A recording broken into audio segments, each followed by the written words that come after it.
বার্তা এক নজর। গত বছর দলবিরোধী কার্যকলাপ এবং দলের শৃঙ্খলা ভঙ্গের অভিযোগে একাধিক নেতাকে একসঙ্গে বহিষ্কার করেছিলেন চুটিয়াখর অঞ্চল তৃণমূল কংগ্রেস।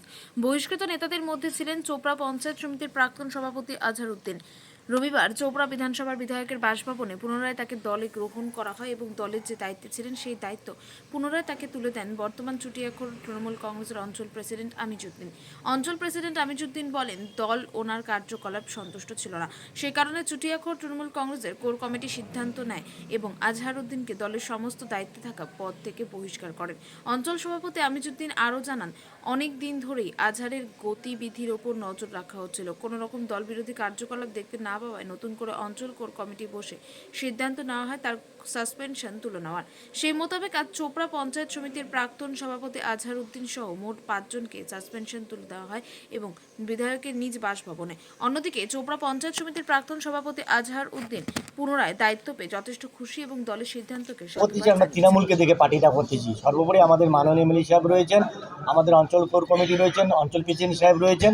আগে যেভাবে বিগত দিনে যেভাবে ওনাদের নির্দেশে কাজ করেছি, আশা রাখছি পরবর্তীতে ঠিক একইভাবে আমরা কাজ করব এবং আমাদের চুটিয়াখর অঞ্চলের সমস্ত যাদের দল থেকে সাসপেনশন রেখেছিল 2 বছরের জন্য, 8-9 মাসের মাথায় দল সেটাকে দেখে স্বচ্ছতা দেখে আমি তাদের দলকে প্রত্যেকটি সদস্যকে সাধুবাদ জানাবো যে স্বচ্ছতা দেখে 8-9 মাসের মধ্যে সে সাসপেনশনটা আবার ফিরিয়ে নিয়েছে, আবার দলে কাজ করার সুযোগ দিয়েছে। আশা রাখছি বিগত দিনে আমাদের শুধু বলরামপুর নয়, আমাদের অঞ্চলের যে 24টি বুথ রয়েছে 24টি বুথে আগেও কাজ করেছি, ঠিক একইভাবে 25টি বুথে একইভাবে সবাইকে নিয়ে চলার চেষ্টা করে। লোকসভা ভোটের পরই সাসপেন্ড করা হয়েছে, এবার বিধানসভা ভোটের আগে সাসপেনশন তুলে নেওয়া হলো, কী করবে? সামনেই ভোট। দেখেন, ভোটের জায়গায় রয়েছে। বিশেষ করে চোপড়ার ক্ষেত্রে ভোট কি আছে না আছে, চোপড়ার মানুষ কি চায় আমরা প্রত্যেকে জানি। পার্টির একটা ব্যক্তিগত ব্যাপার রয়েছে, পার্টির প্রত্যেকটা কথা তার বাইরে খুলে বলা যায় না। পার্টি যেটা চেয়েছে অবশ্যই করেছে। আমি একটা অনুরোধ করব, আমরা যারা তৃণমূল কংগ্রেস করি কোনো যেন বিভ্রান্তিতে কারো মাথায় কারো কথা মতো যেন কোনো কিছু আলোচনা সমালোচনা না করি। পার্টির একটা রুলস রয়েছে, যেখানে আলোচনা করার সেখানে আমরা আলোচনা করব এবং প্রত্যেকটা বুথের যারা নির্বাচিত সদস্য রয়েছেন, বুথ প্রেসিডেন্ট রয়েছেন, প্রত্যেককে নিয়ে যেন চলতে পারি এবং ডেভেলপমেন্টের কাজ করতে পারি, বিশেষ করে সামনে 26-এর নির্বাচনে আগে। একটু একটা প্রশ্ন, আমি কিন্তু যেটা বললো যে কংগ্রেস একটা মোটামুটিভাবে একটা ভালো ভোট চুটিয়াখর অঞ্চলে কিছু কিছু বুথে পেয়েছে, আজহারউদ্দিনের ব্যাক করা, এতে কি তাহলে কংগ্রেস বলতে বা বিরোধী কোনো অসুবিধা থাকবে না বলে মনে করছেন?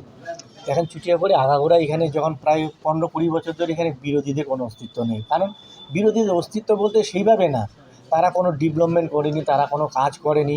এবার যারা কাজ করতেছে মানুষ তো তাদের পাশে থাকবে, যারা উন্নয়ন করতেছে তাদের তো পাশে মানুষ থাকবে। পরিষেবা দিচ্ছে তৃণমূল, রাত দিন পরিষেবা দিচ্ছে তৃণমূল, সুখে দুঃখে তৃণমূল, আপদে বিপদে তৃণমূল, মানুষ আর অন্য কোথাও যাবে। তাই একইভাবে মানুষ তৃণমূলকে চাইছে, বিশেষ করে আমাদের নেত্রী মমতা ব্যানার্জি আমাদের প্রতীক জোড়াফুল, সেটা নিয়ে আমরা এগোবো। ঠিক আছে, ধন্যবাদ। আজকে আমাদের চুটিয়াখর অঞ্চলের যেটা চুটিয়াখর অঞ্চল কমিটি এবং কোর কমিটির সিদ্ধান্ত নিয়েছি, সেই ব্যাপারে আজকে এই ভিডিও কনফারেন্স এবং আমরা 2024 লোকসভার নির্বাচনের সময় আমাদের কিছু নেতৃত্ব, যেমন 1 নম্বর আমাদের প্রাক্তন সভাপতি আজহার উদ্দিন সাহেব এবং 2 নম্বর ওনার মা জহুরা বেগম গ্রাম পঞ্চায়েতের সদস্যা, 3 নম্বর ওই বলরামপুর বুথের আনার ওনার ওয়াইফ গ্রাম পঞ্চায়েতের সদস্যা এবং ডিগাপাড়া MSK-এর প্রধান শিক্ষক জাহাঙ্গীর মাস্টার এবং আমার চুটিয়াখর যুব তৃণমূল কংগ্রেসের প্রেসিডেন্ট আফজল হোসেন।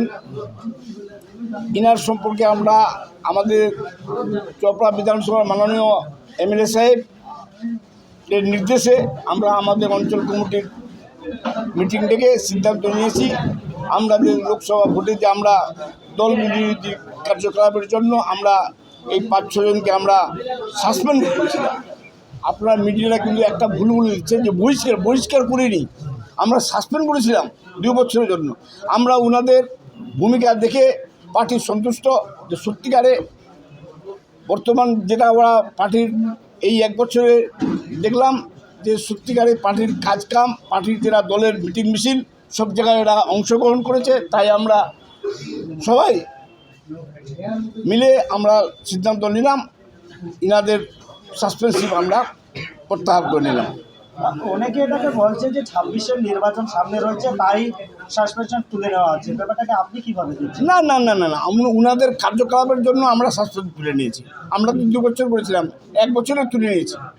যেমন বিশেষ করে আমাদের এক সভাপতি আজহারউদ্দিন আছে, উনি সাসপেন্ড অবস্থায় এখানকার মিটিং, কলকাতার মিটিং, যে কোনো মিটিং অংশগ্রহণ করেছে। পার্টির কোনো বিশৃঙ্খলা বা পার্টির কোনো বদনাম কিছু বলেনি। এই যে আপনারা এই বেশ কয়েকজনের আপনারা বললেন যে সাসপেনশন আপনারা করেছিলেন, অবশেষে আজকে সাসপেনশনটা তুলে নিলেন, কতটা 26-এর যে নির্বাচন হয়েছে কতটা প্রভাব পড়বে?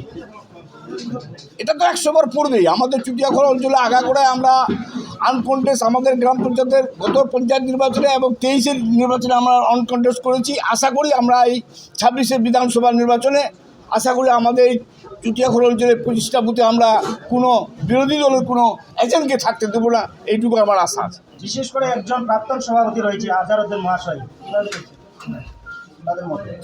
ভালোভাবে দেখছি।